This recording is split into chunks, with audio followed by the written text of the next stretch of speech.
It's Sunday evening once again, and that means it's time for another live recording of the Auburn Experience podcast, episode 102, coming your way. We got so much to talk about in this episode, and I know I say that a lot, but I truly do mean that this time around. So let's not even mince any more words. Let's jump right into it. So much Auburn stuff coming your way right now.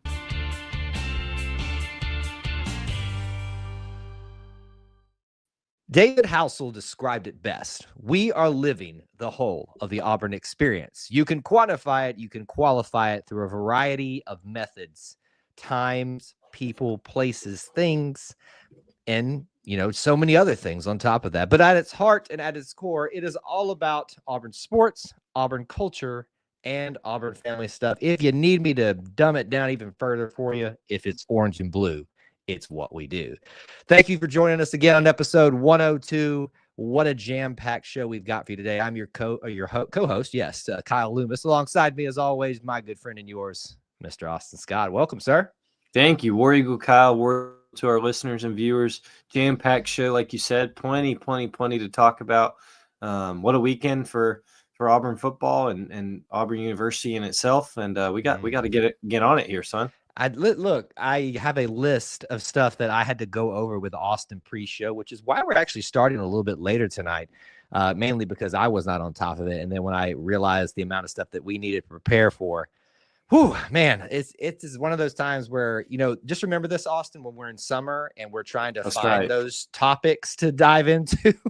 Remember days like this where we got plenty of things that we're having to make choices on what not to talk about here. So let's get into it here. We're going to start with Auburn potpourri, as we always do. This is your Auburn news all around the globe. Well, yeah, the globe too. But let's keep it down home. Let's keep it something close to home. An interesting story out of Auburn this past week, which is involving some local residents, at least used to be, of some eagles that had taken up a nesting site outside, I think, the city, but in the vicinity of the Auburn area. Had some bald eagles had nested, and unfortunately they did so in a tree that was in an area that was being developed. And I think it's probably best coming from a resident of Auburn, because you live there. You probably heard this more than anybody else, maybe, the story behind this. So can you lay it out for us? What's been going on with this controversy that's been going on for Auburn? Yeah, controversy to say the least, right? Really crazy story that's kind of come out late this week is over there, but if you're familiar with College Street, and I'm talking North College Street, way up closer as you're heading out of town, the Auburn fisheries are over there. Kind of across the street, there's a vacant land with a lot of trees and a lot of just land that hasn't developed yet. And apparently there's been a couple of bald eagles, lovingly referred to as Jim and Pam.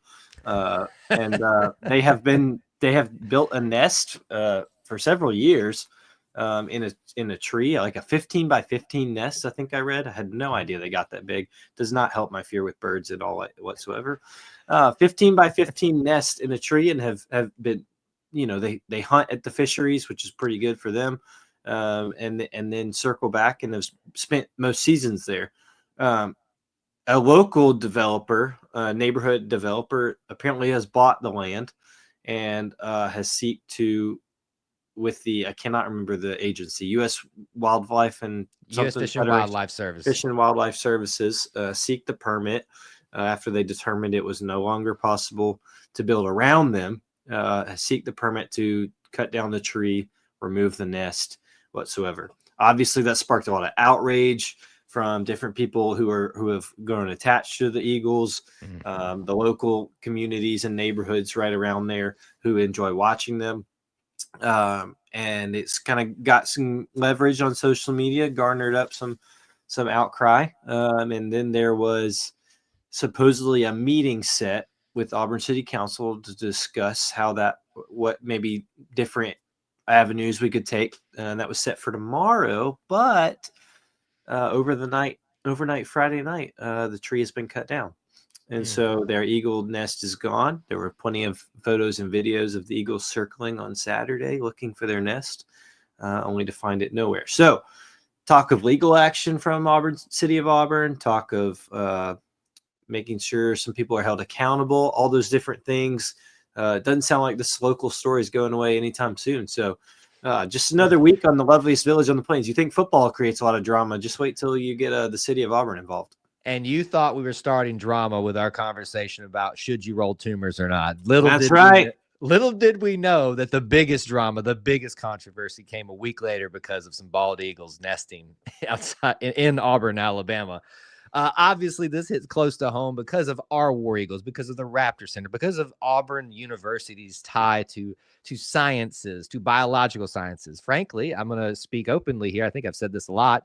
My degree is a zoology degree from Auburn University. I used to volunteer at the Raptor Center. I spent almost a decade of my life working with birds and birds of prey, have handled bald eagles before. And I've got very strong opinions about bald eagles. I won't get into here because I'm just going to get some people fired up. But listen, I'm an outsider. I've read some of the stuff, not thoroughly. That's why I wanted to hear your perspective as a local resident. I think people, as they do, already have dispositions to fight for or against stories like this. This has some things charged with it, as they always do. I am someone that is not going to just go immediately fight for the, how do I say this without making it sound bad? For the benefit, just for the sake of, because it's an animal, I'm going to fight against it. And I'm an animal lover. I spent a lot of my life working with these specific type of birds too. And so I value them. I don't believe I'm mistaken on this. They're no longer on the endangered species list. That's so correct. This is not a issue in that regard. However, if things were done outside of the way they should have been, then that's certainly a problem. But it is their land, like the developers that bought it, and they can choose what to do with it as long as any laws, ordinances, agreements were not broken. That's kind of where I stand out on this. I think a lot of it is just a lot of hubbub, unfortunately, and it's easy to get emotional about some of these things. But I'm willing to wait and see how this thing plays out. Yeah, I think that's a fair take. I think that there is, I'm a you spoke about your career. I'm a public relations type person. And I tend to err on the side of, if you can stay out of the news, do it. So this kind of decision, probably not one I would have made for them, as in to touch the land at all. I know it's probably very valuable. And I totally get that. But when you're in a place like Auburn and you're dealing with eagles, I don't know if that's where I would have gone. However, it's an unfortunate, it's a tricky situation. We'll see what happens. There's lots of meetings this week. People talking about he said, she said, what they did, what they said they wouldn't do, all that sort of thing. So I don't want to say that we'll keep you updated on this developing story, but we might. Who knows how long this will take? Listen, it's, we like to go into the random Auburn news segment. And this is certainly one that swept at least the local community, because I got asked about it all game day. That's how big of a news story you knew this was. On game day, this was the talk of the day leading up until the game actually started. And I do mean that. Tiger Walk, conversations about it. In the morning, conversations about it. Sitting in the stands, conversations about it. So anyway, we'll see what happens. Everybody just take a deep breath. Don't get over emotional. And certainly things will be handled the way it's supposed to be handled. All right. We spent a lot of time on that. So let's keep going and talk about some other news items that we need to discuss today. Let's keep it in the world of recruiting. And there's going to be a lot of that talk coming up here later in our show. But we'll talk about the latest edition. And I mean, as of a few hours ago of us doing this recording, we've got a brand new men's basketball commit for the 2025 class, and that's Sebastian Williams-Adams, and will be the first forward of the class, sitting at 6'8" from Houston, Texas. Bruce Pearl is starting to fill up that the big man category. We'll talk about some of the guards here a little bit later in the show, but I mean, it's nice to see us starting to fill out getting halfway through filling out a whole team. If you're going to throw a whole starting lineup up there with your recruiting class. Yeah, absolutely. Everybody knows, you look at this team that is currently playing, there's tons of experience on the court, which means there's tons of people leaving after this year. Yes. So you've got, Sebastian Williams-Adams joining 2 signees we'll talk about later. And then, I think Auburn's probably looking for one more guy out of this high school class, and then they'll hit the portal hard. But good to see, Bruce is big on filling up through the high school ranks and getting guys that he really believes in. But he recognizes in this day and age, portal portal guys are kind of how you maintain success immediately throughout each season. So good to see Sebastian William Adams. Love the height and like a guy from Houston. So looks like he could be a good addition. We like sending people to Houston, Jabari, and taking them from That's Houston. Right. So I think that's the correlation we could walk away with right there. I get feelings of Jalen Williams when I see, power forward, 6'8", not trying to put something on the kid, but obviously just the winningest basketball player of Auburn history all time. But just a little bit of that, and the tie-ins with the Houston and Jabari. And look, there's a void, as you said, that's going to need to be filled. And certainly I think he's going to have the opportunities to play if he when he comes here and hopefully eventually signs with Auburn. Let's keep it in the recruiting realm here. And we'll kind of take these together. 2 2025 commits in the class for football this last week. We'll start with the first one, which is got a cool little tie. Eric Smith, wide receiver, decides that he wants to commit to the Tigers. If that's a familiar name to you, it's because his twin brother, Derek Smith, is already committed to the class. So we are all about Auburn family here, Austin. Certainly, this is a cool little tie-in to see him be added at the same position too. Eric and Derek Smith together again, I guess. Yes, I'll be looking forward to this. The first twin Auburn receiver duo. So Brooks and Barrett will have to wait to not do that. But twin receiver combo, pretty cool. Hope to get to see them on the playing on the field together a lot here in the next few years. I instantly thought about this, Austin, because I always, at least when I was growing up, it felt like there were receiver duos that came in that had something similar. So whether it was their names, which is what I did a lot. So Ben Obumanu, Devin Aromashadu, I call them the U brothers. Then there was Preche Rodriguez and Rodriguez Smith, last name, first name, or Rodriguez. Yep. So I don't know if you want to correlate it to that. It's a cool story either way. If nothing else, it's the Auburn family keeping families together, if you want to think about it that way. The other story in the recruiting space for football came just a day later, I believe. Shamar Arnaud, and I think I'm pronouncing that right, a flip from USC, is now part of the class at defensive back. Cornerback most likely, but I like to just kind of keep them in the big category of defensive backs. Another flip, Austin. I mean, how many schools is this now that we have taken from at this point? Oh, too many. No, well, not too many. Plenty in itself. But yeah, really good news after kind of hearing someone left the class to go to another school, and then Auburn picks up right where they left off with Shamar, a flip from USC. So really cool to get to see him in the class. I think when you see a guy like that who flips over after kind of opening becomes available, you can tell they wanted to be at Auburn and that they were itching to maybe get that chance. So love that guy will have some eagerness and some competitive fire to come to Auburn, and Auburn keeps firing on the recruiting trail. They certainly do, and we ain't done yet, so keep that in mind. Let's talk about women's basketball and a humongous milestone that they accomplished this week. And I know that's like not shocking to say at this point, because even though this is a all-encompassing thing for the program, it's happening under Coach Johnny Harris's tenure, which there's just like, it's very Bruce Pearl-like. When Bruce got here, he was just knocking down like bad records. Now he's making good records. Anyway, but this is about women's basketball. 1,000 career wins for Auburn women's basketball. What an accomplishment.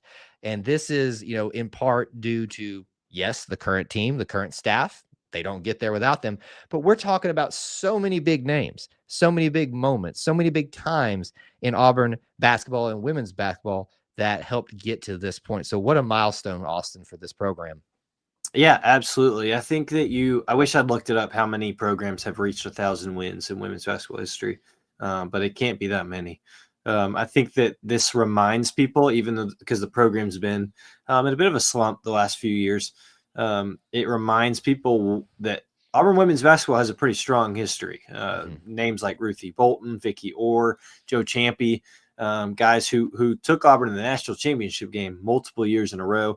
I don't think we're that far off. I'm gonna be honest with you. I think Johnny Harris is the leader to get this team back in the tournament on a regular basis, competing for championships. So good to see that 1,000 wins, and maybe we're still doing this podcast when they do 1,000 more. You are setting expectations, sir, a little bit high. I mean, hey, I'll do it if I can, but listen, maybe that's just a sign that's how good things are going to go. That's right.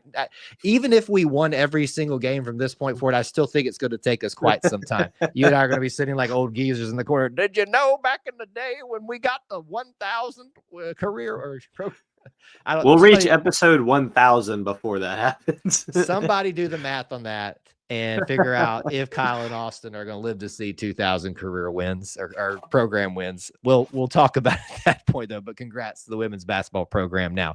All right, we are going to do an extended potpourri segment because we got too many good things to talk about. I want to mention this.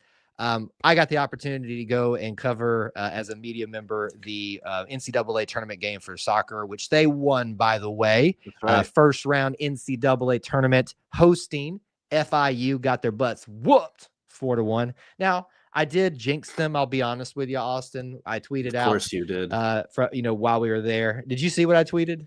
No, I did not. I'm scared now. We went up 3-0 and that third goal came.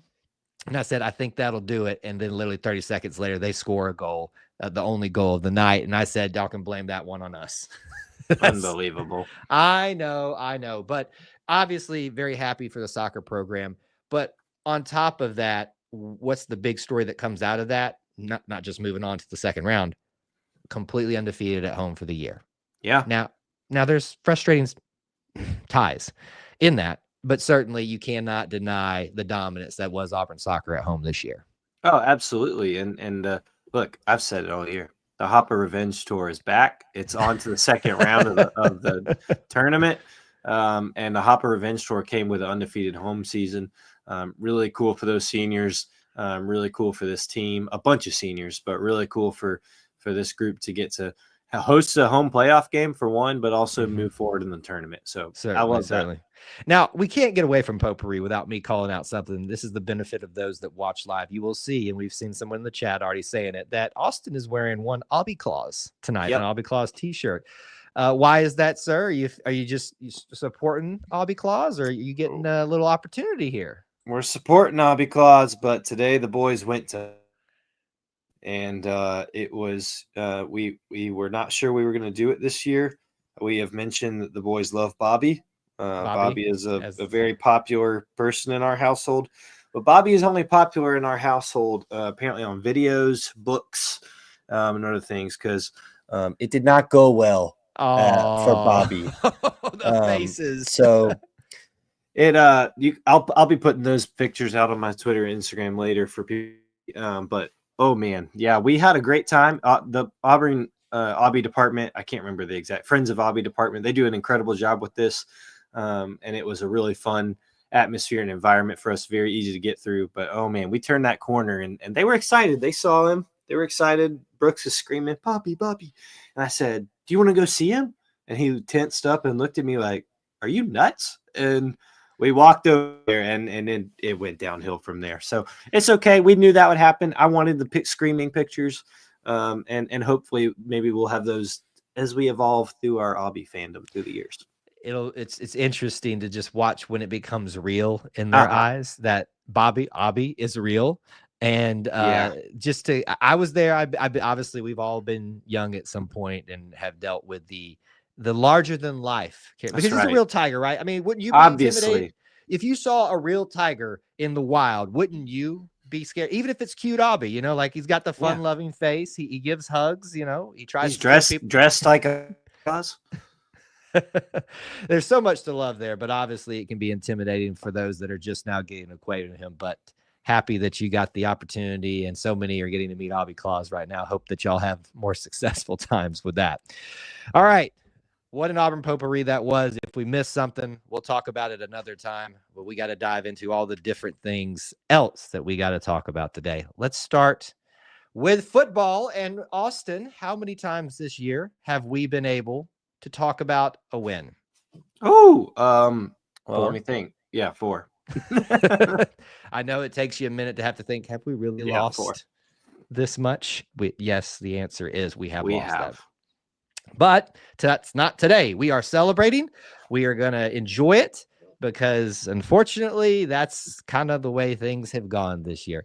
But I will tell you that not only was it great to win, it was a glorious day on the loveliest village on the plains. You could not have asked for better sunshine and Yeah. weather and temperatures, and just, my goodness. I mean, if you want to talk about Chamber of Commerce days, Yep. what a day to be on the plains, man. It was great. It was great. It was perfect. It was the weather that we were all hoping for. We've all been looking forward to. A great day on the plains, even for an 11:45 kick. It was a great turnout.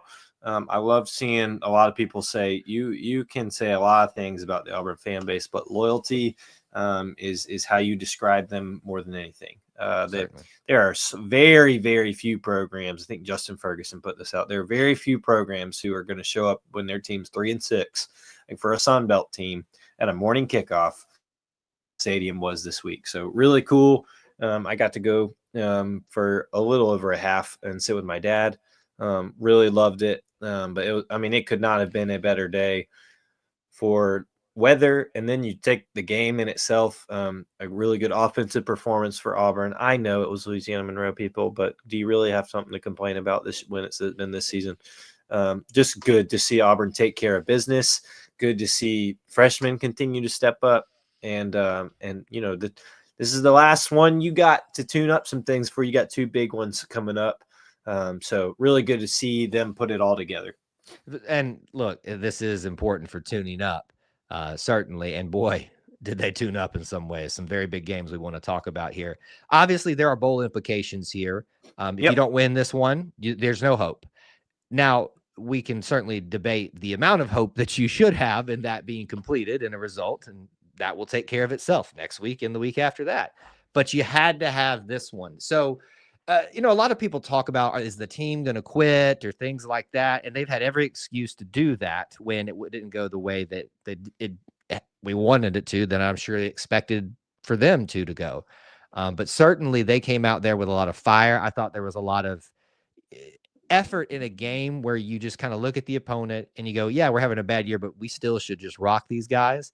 A lot of good performances, I thought, that showed a lot of character about individuals as well, not just underclassmen, because we know that we've seen the fire in all these young guys that are ready to get out there and make the name for themselves here, but older ones as well. I walked away not just because of the win, but just being satisfied with the whole experience of game day for the first time in a while, because, hey, we got to go to Toomer's Corner, man. It was awesome. Yep. Yeah. It was a beautiful thing. No, you're right. I forgot to mention that too. Toomer's was rolled a little more than you would think for a Louisiana Monroe win too. Just a little. I don't want to say taking out your frustration. I think it was pent up energy. People were like, finally. Even Emily said, she was like, we get to go roll Toomer's. There was a few aggressive throws. Yeah. Like, what did the tree do to you? Settle down. Let's not be Harvey Updike here. I mean, just like that covet and just throwing it into the tree as hard as you could. Maybe as much of a bullet as that Walker White pass that he threw for the first time. That was a bullet. But it was great to be at Toomer. It's great to have the win, and certainly we want to celebrate that just in and of itself. Let's talk about some stories within the game. You take your pick. Who do you want to talk about first, Austin? Who should we talk about? Oh, look, who's not going to talk about Cam Coleman first? Oh, man. It was the game we've all been hoping for and wanting to see from Cam. I mean, there's so many avenues we can go here with 3 touchdowns, the catch. I think that was the first time this year I've kind of stood up and been like, oh, did that happen? And it almost didn't, but it was a perfect catch. Incredible job by Peyton. I want to put that out to be able to recognize he had the free play and give Cam that chance. Gave him the ball to do it, and my goodness, Cam Coleman made the catch we've all been dreaming to see from him. Did it? I don't know where to find what SportsCenter top 10 was, but I'm surely it was on there, right? Is it even a thing anymore? I don't know. That. I hope so. I used to love waking up to that in the morning. Yes. Surely it was on there. Can we settle the debate though? Because obviously there's opposing fans being petty about it. It wasn't a touchdown. And I'm like, okay, well, show me the angle from it. Because it also was, if I'm not mistaken, the wording was used when they reviewed it was not confirmed, but stands, which means that certainly it looks like there was a case for it to be overturned, but there wasn't enough evidence of it. Yeah. In my view, from the vantage point that I had, which I had a pretty good side angle to it, as well. And on this Jumbotron, his elbow comes down first. Right. I think that's what it was. The elbow comes down first in the end zone and literally almost split second, the same or at the same time that arm hits down with the ball. What do you think? Do you really think it was a? To me, I think it was literally at the exact same time. I really do. And look, I don't know what with that. I really think it was probably one of those where if the line judge right there, who also had a really good angle of it, standing right there from me to my window looking at it, if he calls it incomplete, I'm not sure they're reversing it. But thankfully they called it a touchdown and it was standing as a touchdown. But I mean, it was so close. The effort to even get it there, or to make that play for Cam Coleman, the ball never touched his other hand. It wasn't like a catch and then I'm going to get up and cradle it. I mean, it never touched his other hand. It's just, it was an incredible play. One, I have a hard time remembering a better catch than that.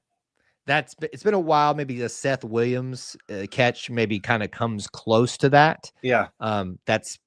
And I think a lot of people have compared, like, when's the last time we had just a dominant guy out there? Now, let's talk about what KLS has been doing. And he did a great catch in this game too, but he gets overshadowed on his 100-yard day because of what Cam did with 100 yards, 3 touchdowns, and da-na-na. So it was great to see Cam Coleman have the game that I know he's been waiting for, but the fans have been waiting for as well. So good. So let's talk about the other major performance, and it's everybody's fan favorite. It's Jarquez Hunter. Give him the ball. That's all people want to say. It ain't that simple, folks. But when you do it the right way, when you give him quality touches, when you give him a avenue to run through, what does Jarquez Hunter do? Just run over people, run through people, run around people, jump over people. He can do it all. 1,000 yards for the season is the story. 100-yard day as well. And did you notice, Austin, that they ran him back in there for the one play? Yeah. When he was more excited running off the field for that 100-yard day than it was realizing that he 100. I mean, obviously when they put him on the Jumbotron, he waved and thanked the people and all that stuff. But like, he run off just like fist pumping for that 100-yard day more than that 1,000 career rushing thing. But what a day for Jarquez. What a day. And, it's going to sound geezer and old and crotchety and cliche, but in the day and age we're in college football these days, you don't see a guy stick around with all the turmoil that's been at Auburn, with all the talk of outside noise and disappointing results. You don't see a guy stick around like that. Who knows, he can probably go get a bag and play and start on championship level teams somewhere else. Hunter has. I think that is what appeals him to many in the Auburn family, and has made him such a lovable figure. So really cool to see him rewarded, even in a tough year. Really cool to see him rewarded as an 1,000-yard rusher this season, another 100-yard game. I think it's a smaller storyline in the bigger picture, but I think you get this too as one of those things that just shows you Auburn is so close to having the season we all hoped they could. When you look at KLS is leading the conference in receiving touchdowns. They had 2 100-yard receiving receivers this past weekend. Jarquez Hunter goes over 1,000 yards. A quarterback that threw 5 touchdowns. Ties a program record in a game. It's not that far off, folks. I know. Look, a bowl game seems far-fetched. It's not a fun year regardless. And I'm kind of getting into another storyline, I guess. But you look at all the freshmen on the field, and you look at what guys like Jarquez Hunter and Peyton Thorne are doing with the talent that surround them. Nobody's happy about it. It's not fun. The year hasn't been fun. It's not. It's okay. But I think that if you cannot see that glimpse and feel that kind of patience and pause and think we might be okay, it might just not be the sport for you. I don't know. Yeah, you may need to. There was a phrase I used earlier in the year. Gut check is kind of in the same vein, or I don't want to go as far as questioning manhood, but it's in that same vein. Almost came to me. Low propensity for fortitude. A lack of fortitude has been displayed this year by a lot of fandom, and unfortunately, struggles, adversity reveals character, and I will say that a lot of the adversity has revealed so much about certain other fans than it has about players. I've been very pleased by our players, our coaches as well, because they're part of this as well, to have the fortitude to rise above the noise. And those are that kind of attitude, and those are the people that need our help to get out to senior night next week. Get out to senior night, the last game with A&M. I think that is those Jarquez Hunter deserves a full stadium as he runs out for senior night. And look, folks, outside of all the other things, let's just get down to the tangible. We get a night game. We get a STC night game. The low is 42 degrees. I mean, and Auburn has the perfect chance to mess this playoff up. Like, let's you got a chance for JHS Magic and Auburn Chaos to come on down. So, and let's remember last time that they came for a night game and it was pretty magical. There's no storyline like that here other than Auburn playing spoiler night game that we've been hoping for. But folks, let's show out again. This is our call to action for you. I'm going to be there. I believe Austin's going to be there unless he has that. There you go. He's going to be there. So you got no excuses now. Now, if we lose, it's Austin's fault, as we've always talked about. Obviously, the reason that we ever lose a game. But folks, show up, show out, enjoy this one. This is the last one you get this season. You personally are not guaranteed tomorrow. But as we've learned, football is not guaranteed in past years with pandemics and all that stuff. Enjoy the heck out of this. Show up, show out. Let's show A&M again that they there to start worrying about coming to Auburn and playing in Jordan-Hare Stadium. I'm done. Okay, you got me all mic fired. Drop right there. You got me all fired up now. Show these players that you love and support them. What a game. What a weekend. A big one coming up. Much more to talk about in the football realm next week. Let's move into what is going to feel like another Auburn potpourri segment. I'm going to be honest with you. I wanted to do this one, though, with Austin because we talk a lot about recruiting, mainly in the football realm, a little bit in the basketball realm, and I know that's where the majority of you all kind of put your focus on, and I understand and all that. But there was a big week this week. If you weren't paying attention, I could not, stop getting the emails, the updates and stuff. Apparently, it was either early or real signing day. Who knows what windows Nobody actually are. knows anymore. Yeah. I think, by the way, for football this year, they're actually just calling it signing day. What's coming up in December is what I saw the literature on it or whatever. Certainly that discussion is coming up in not too distant future. But we got several programs, and I think we've got them all. We may be missing one or two that maybe had some list out there, but several of our programs announced their signing days, early signing days, whatever it is. And I think we've got the complete list. If we're forgetting anything, please forgive us. So what we're going to do is go through each of them, and we're going to just give you the names, give them shout outs, maybe a quick storyline from each of those, so you can be better informed as the Auburn family, as our audience here, about who you got coming to be an Auburn Tiger coming up very, very soon. So let's start with one that everybody's going to be very, very familiar with, and that's going to be this Auburn recruiting class that was announced this week. We have already talked about in our potpourri segment about Sebastian Williams-Adams. I don't believe that he is part of this signing list as that we've seen thus far. He's probably signed now that we're live. That's how it goes, right? Yep. So just acknowledging that part of it. But let's talk about the two that we know were announced that for sure. And one of them is very recent. Caden Magwood, guard 6'2", 170 from Louisville, Kentucky, commits this week. In addition to Simon Walker, who has been committed for a little while, a guard 6'4", 175 from Huntsville, Alabama. So two guards. We can debate who's going to play what position, things like that. Sure. But that is your signing class as of this moment. Obviously, it ain't done yet. So let's call this the early signing class for them, right? I feel like that's the appropriate thing. Sure. Why not? Why not? Who knows what it is anyway? Yeah, two guards. I think that you look at Tahad Pettiford already on the team. You want him back for another year. Mm-hmm. I don't think JP Pegues has another year. Don't think so. I think that they don't have another year with most of this team, just because it's so experienced. But probably looking like guards are done there from the high school ranks. We already mentioned Williams-Adams is a forward.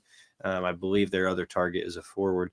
And then the portal will be really interesting to see what they do. See if they find another JP Pegues, like a veteran guard who can kind of provide that calm and leadership.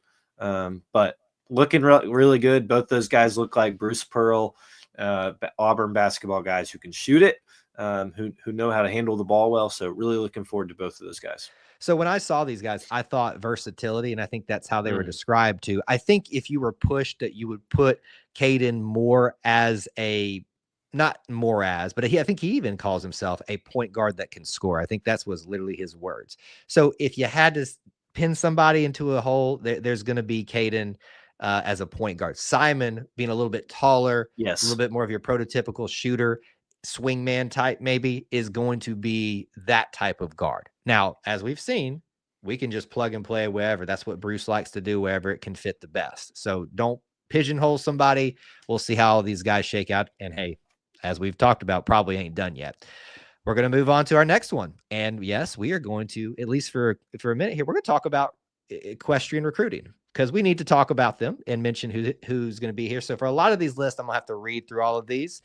We're not going to do all the information, just want to give you their names, and we'll give you some quick points here. So for your 2025-26 Auburn Equestrian signees, we got, please be, I'm going to get all these names right, hopefully. Mara Clinton, Kendra Dick, Emily Jernove, Annalise Lance, Angelina Morton, Caroline Olson, Emerson Ricketts, Kaylee Reif, maybe, Sandy Smith, Sophia Teach, and Libby Wilhelm.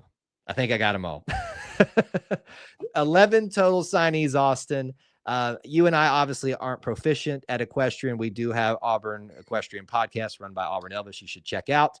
But what I see here, just breaking it down, you've got 6 Western, 5 jumping seat, it looks like. So it looks like we had an emphasis on Western, at least. The cowboy hats mainly. Yeah, split down the middle, kind of basically. So good to see that. I mean, my goodness, look from all over. That's another thing too. Yeah, you got Connecticut, Indiana.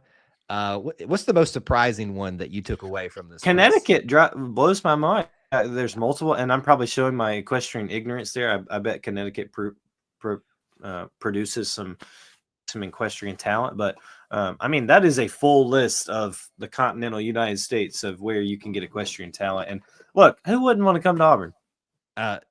Listen, national champions. We are 6 in a row SEC champions. So even when we can't win the national championship, we're dominating the conference. So number 1 right now, baby. Come on in. Here's your next class, who may be your next group of national champions coming to Auburn. Well, time will tell. Let's talk about our next group that we've got on the list here. And we're going to mention gymnastics. Let's do gymnastics. We got 4 total to talk about in this signing day that were announced. And certainly some interesting things to talk about here. We've got, starting off, Charlotte Booth, Adriana Console. Again, I apologize if I'm not pronouncing these right. Rebecca Smith and Bryn Torrey. So what I noticed, obviously 4 total for the gymnastics signing class, Austin. But I think if you look at this, you're going to find an interesting maybe connection to one Miss D. Ford and Charlotte from across the pond, a Brit coming to Auburn again. I mean, I think Coach Graba probably brought her in while she was here, said, hey, we need your help with some recruiting across the pond. No, really cool for Charlotte Booth. She was an alternate for the the Great Britain Olympic team. Get it right. They are scoffing at you right now. Well, we got her. So I don't know what we need to say about that. And we won the war, by the way, too. Sorry. Sorry. D, it's just a joke. It's just a joke. Settle down, D. She's really never appearing on their show again. Really cool for Charlotte, and it will be an added kind of thing. I'm sure that Auburn marketing would love to get all over, is that we've got a Brit on the gymnastics team. Yeah, I think it's a fun little storyline, and certainly we'll have some fun with that when she's here at Auburn. But you've got 2 from Texas as well, 1 from Virginia. Texas apparently has got a lot of talent when it comes to gymnastics, but welcoming this group for Auburn, and maybe, as we talked about with many others, future national champions. Let's keep moving on here. Their next group to talk about for signing days, early signing days. We're going to mention men's golf. And if you're not talking about champions, let's talk about the defending national champions and in men's golf and their group. They're bringing in 3 total: Jake Albert, Logan Riley, Jack Roberts. What I noticed right off from this list, and probably the most important thing for you to know as Auburn fans, is we have got the #1 junior ranked golfer that is going to be joining us. And if having Jackson Coyven and so many other great talented guys here wasn't enough, we're getting the #1 currently listed in the junior rankings. It's a pretty good get. Oh, absolutely. It just keeps on going. The rebuilding from Coach Kleinert and his staff looks good. Not rebuild, retooling, I should say. But love to see that many guys, 4 guys want to join the team. Look like they all have accolades of their own, especially Logan Riley with #1 junior golfer. That Jackson Coyven came in as a freshman and made quite the impact right away. So hopefully we get to see the same thing from Logan and the rest of these guys.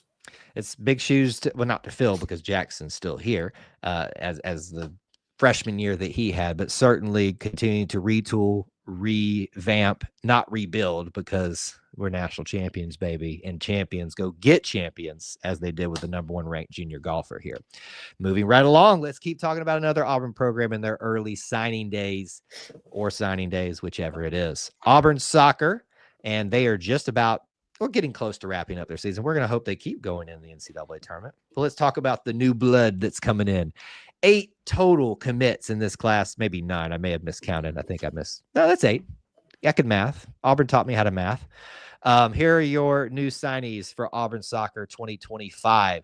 Tyler Claiborne, Ava Garrett, Allison Goodwin, Holly Ingleking, Malia Lodwick, Mary Camp Newton, Ridley Newton, and Emery's Worrell.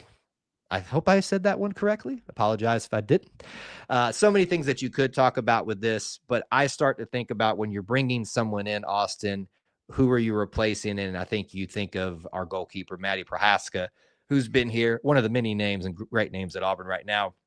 You got a goalkeeper, Malia Lodwick, that's coming in. Not saying that for certain she's coming to fill that role, because I'm certain we probably have some others that may be waiting their time. But when you think about, is it too much to say legend leaving? Who is going to start to help fill that void? That's where I go. I was interested to see us bring in a goalkeeper this year. Yeah, absolutely. I mentioned the large senior class Auburn soccer has. You need a large freshman class to kind of help accompany that, with 8 total coming in. The portal's a real thing in college soccer too, but to have 8 total freshmen come in, those are big spots. And Auburn, Coach Hoppe and Auburn's going to need them to kind of refill the ranks. So looking forward to seeing, of course, Malia as the goalkeeper, but all these defenders and forwards as well too. Yes.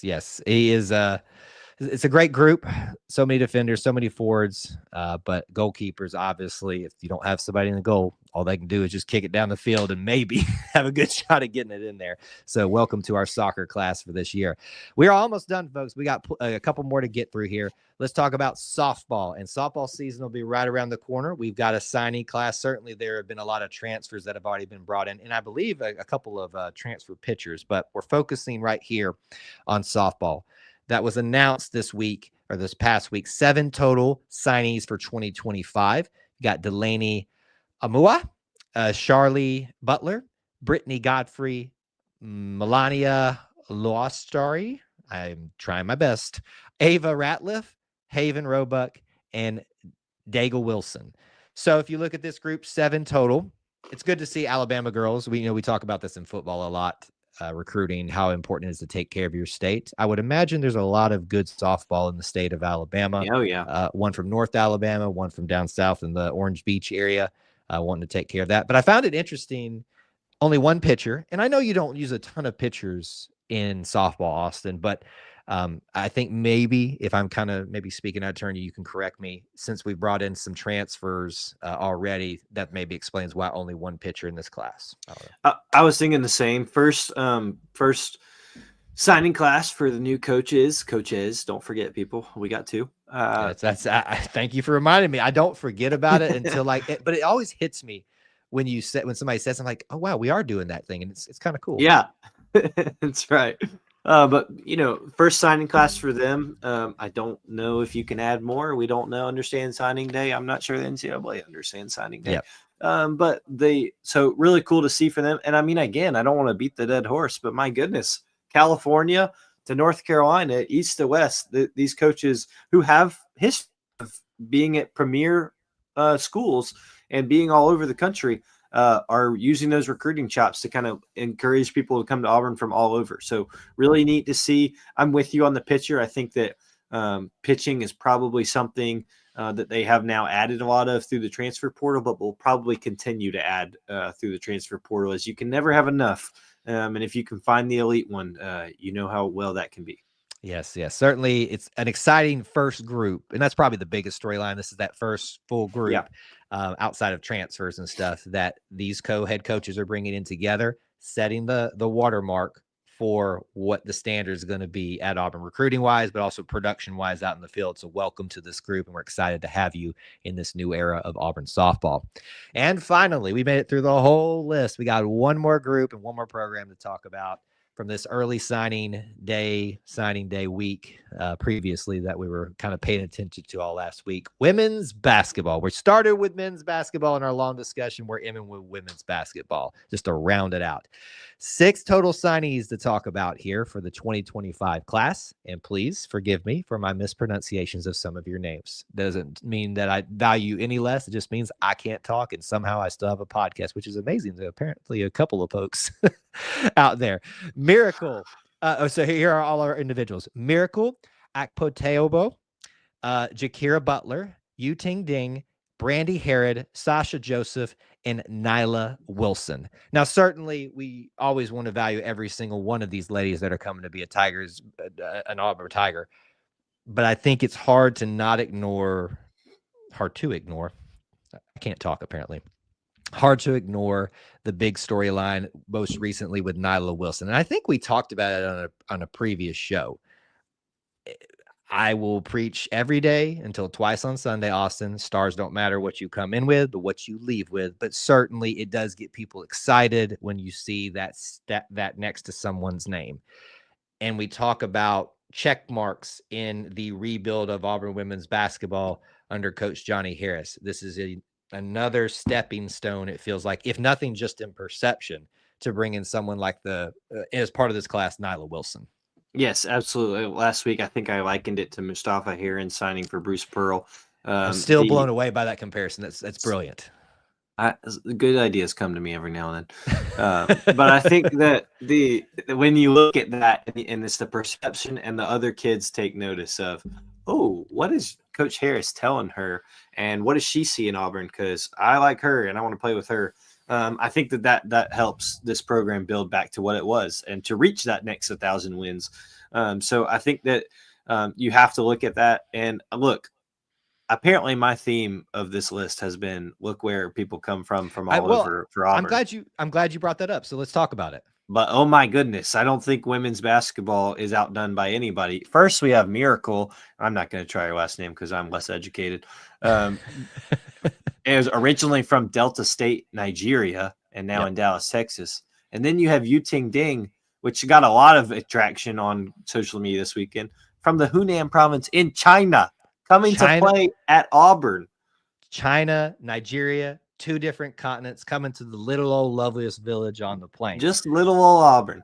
Just little old Auburn. You know, Bruce went out to Australia and Jack Purchase, if you remember him. Oh, good pull. Yeah. It's almost like we do this for funsies, or some of us do it for their job, but some of it do for funsies. But yeah, I love that angle of this, getting someone to come over from China, from Nigeria. And certainly you love homegrown talent, and you got somebody from Oklahoma, Atlanta. Bruce loves to go get people from Atlanta. Oh, yeah. Love to see that. Johnny loves to do that too. Virginia. So all over the place, Auburn's going out and getting talent no matter where they are from. So excited for this class. Well, we don't talk about it enough probably as we should, but the international students at Auburn, and I hate that they took down the flags in the student center. But here, quick aside on the subject. I'm glad you said that. Just as a quick aside, did you notice where they represent the flags now? Yes. Okay, so they still do honor the flags. I do. In some way. Yes. Okay, go ahead. It is. I do like that it's still honored. The flags were just so iconic to me. But it was. Regardless, you can look at that now. What would you call it? Wall piece. Yes. Where all the flags are represented. Wall art. And see just how many people are at Auburn, have come to Auburn because they want to be at Auburn. these women's basketball players are no different. It will be very cool to see their Auburn story and Auburn experience evolve. So congratulations to them. Congratulations to all of our signees, now a part of the Auburn family, wherever they're from. We look forward to your Auburn careers and your Auburn experiences. To tie a nice little bow on it, as we start the show out saying every single time, it's all about everybody's different times, the different people, the different places. The Auburn family and the Auburn experience is so wide and so vast, and that's what makes it such a great show, to a great topic, so many topics to do a show called the Auburn Experience about. That's episode 102 for the Auburn Experience podcast. Thank you so much for sticking with us through a full show this week. Thank you guys for hanging out with us. You can keep up with me on X at Kyle Loomis 24. Where can they find you? Yeah, at Austin G. Scott. Be on the lookout for those Obby Claus picks. You will not be sorely. I don't even know the word I'm trying to say. You won't. We're train wreck. You've gone so long. We've gone so long on this show that I'm dying here. I warned you. I warned the listeners. It'll be worth it. It'll be worth it. Just check out the shots of Austin's twin boys and Bobby, excuse me, as they cry when they meet their hero for the first time. All right. Thank you guys for tuning in, whether you're live on the replay, the audio podcast. Until we talk to you again, War Eagle. War Eagle. All right, everybody, that's the show. Thank you so much for sticking with us through a long one tonight. Austin, also, thank you for hanging out with us. I know you probably got to run, but do you want to? I know what you probably want to address. I will handle it unless you just have to say something about it. I got no words for that mess. I've said all I need. I've said all I need to say, and I did think about that for a while before I hit send. So I know you did. I do not worry about you being measured in your responses. Some people live their lives behind anonymous accounts and certainly just show how miserable human beings they are. Ruined a great account name too. Just ruined it for me. It is a good one. And so, just continue to, we talk about people showing a lack of fortitude and character in difficult times. That's a good representative of it right there. All right, sir. We're going to have some fun talking about some other things, but thank you for joining us. Absolutely. War Eagle. You'll have a good one. All right. War Eagle. All right, everybody, you're stuck with me for the last part of the show here. We do have some few minutes left, and I can go a little bit over if needed be, and talk about a few things. I already see some questions and comments coming in we can address. So post those in here now, and we'll talk about a few different things. I want to give you a couple reminders this week. I got a few cue cards ready for you all, not all of them. It's been a busy day here at the E2C Network headquarters, really the house, doing some things. So I don't have all the things ready for you, but certainly let me give you the reminder of things that you want to be aware of. Where can you find us live next? Obviously here on YouTube mainly, but also on Facebook we broadcast. Our next live stream is tomorrow night. Basketball season gets a little wild and crazy for us. Auburn, North Alabama, post-game reaction stream tomorrow. Join us. Do not miss this. It's going to be a lot of fun. Even with an opponent you expect us to hopefully win. There's still a lot to talk about, especially as we prepare for a big showcase coming up here very soon in Maui. Join us for that. We will have a Wednesday night family night, Auburn Family Night show, 8 p.m. Eastern time. You can join us for that for live call-ins as well. And then we'll have our Thursday preview show as well for Auburn versus Texas A&M. That should be a fun preview and prediction show live at 8 p.m. on Thursday. And then I'll be back on campus for the final time this football season. Very sad, but we're going to have a fun weekend, y'all. So join us. Follow us everywhere to keep up to date with what's going on the plains. Always check out our links in our YouTube description, but there's links on profiles. If you need access to these things, there's something called a link tree. If you click that, it takes you to every link you could ever need, including a link to Alumni Hall. If you go there through that and buy something, you support them, but you also support us vicariously. So thank you so much for them allowing us to be an affiliate and you guys considering supporting them and us. All right.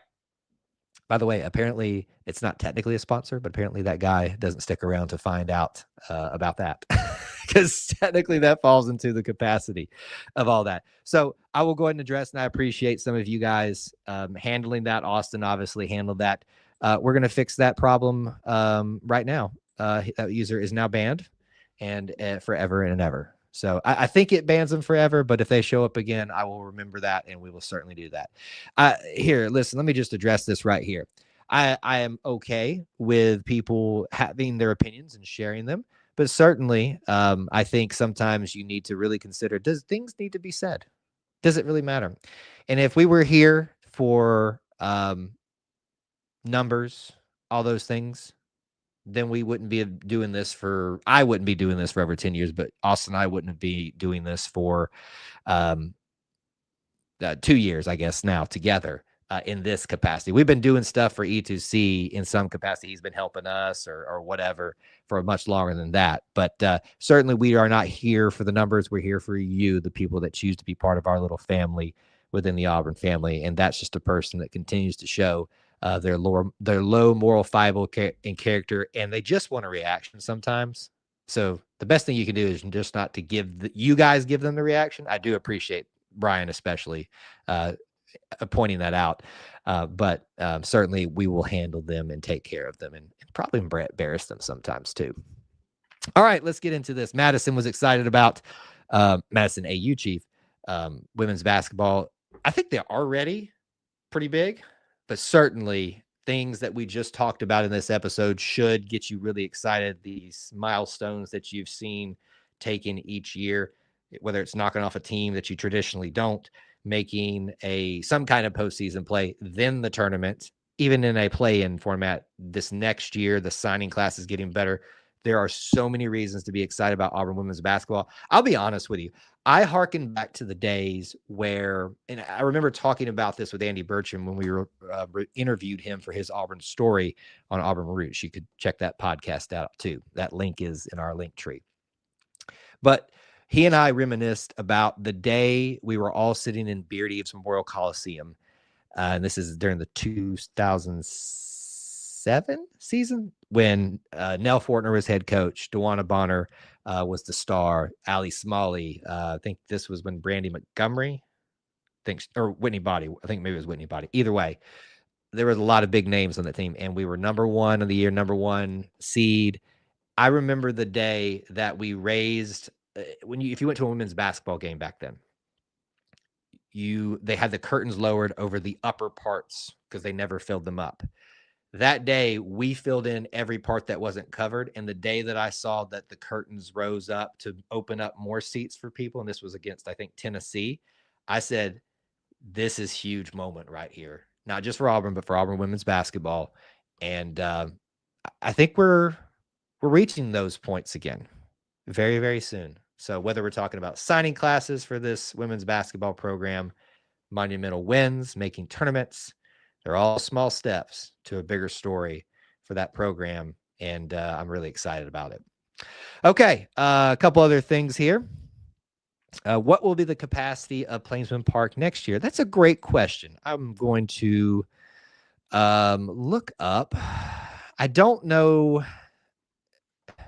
It's Plainsman Park capacity is currently 4,403 for that. Now, Plainsman Park this is Wikipedia. It says 4,096.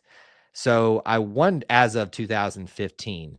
I don't think that they updated any seats. They did upgrade like the club level or the below club home plate thing. So I wonder if this 4,403 is the new capacity or not with the new upgrades that are coming. It's a good question. I'm trying to see if there's anything else quick I can find for you guys on that. 20%. Nope, that's an old story. No, I don't have it, but if anybody else does it, certainly share it. Brian says, next Saturday evening, I'll be in Sonoma, California, drinking wine and celebrating my girlfriend's birthday. It's on all of you to show up and create Jordan-Hare Stadium magic and beat A&M. I will do my part. Austin will do his part. Those of you that are able to come I'm sure will do your part. Here's the thing. We did our little call to action. I have no worries about people being excited about this matchup. Certainly there are implications for Auburn for the rest of the year, and that's big enough in and of itself. But people just love being in Jordan-Hare Stadium. And think about just cold football weather. We don't get to enjoy that a whole lot. Normally we're sweating our buns off. This is just fun. This is a fun atmosphere, and certainly Cadillac last time made that extra special that this happened with this team. it's kind of poetic that the next time that we needed a little bit of a pick-me-up, here comes A&M to town. Certainly this is a more formidable A&M team, but I'm excited. I am so excited for this and to see how the Auburn family is going to show out. Brian, thank you for the kind words. Best content and more important, the best people in the Auburn family. Well, that's certainly not me, but Austin, you can throw into that category. Some people would disagree with me in that category, especially when they don't like me disagreeing in any way with their takes. Let's see here. Randy, good to see you again. I saw you popped in earlier in the show. A&M have not been good on the road. So you're saying there's a chance. There's always a chance in the magic of Jordan-Hare Stadium, and you know that better than anybody else. I am very excited for this team, what they could potentially do. As we've been talking about several live streams, content pieces, wherever you've seen us talking about this in written form, whatever, those stats suggest this Auburn team is so, not just suggests, just proves that this Auburn team has been so close to the narrative and story being so different. So you couple that with an A&M team that shows promise, that has a lot of talent on it, given how well they recruited. Obviously didn't matter in the most because they got a new head coach that weren't able to maximize off of that talent, but that talent's there. They seem to be able to do some good things. It's going to be a good matchup. We have the advantage at home. I'm not saying that means we should be favored, but I'm certainly saying, as Randy has pointed here, that Auburn in Jordan-Hare Stadium, give me Auburn with a really good chance to make some magic happen, especially under the lights. All right, that's a great one to end on. Thank you guys so much for joining us, hanging out with us, being part of our little family within the Auburn family. We appreciate you so much. And we look forward to seeing you the rest of the week, or maybe a week from now, on the next episode of the Auburn Experience podcast, episode 103. Until then, War Eagle.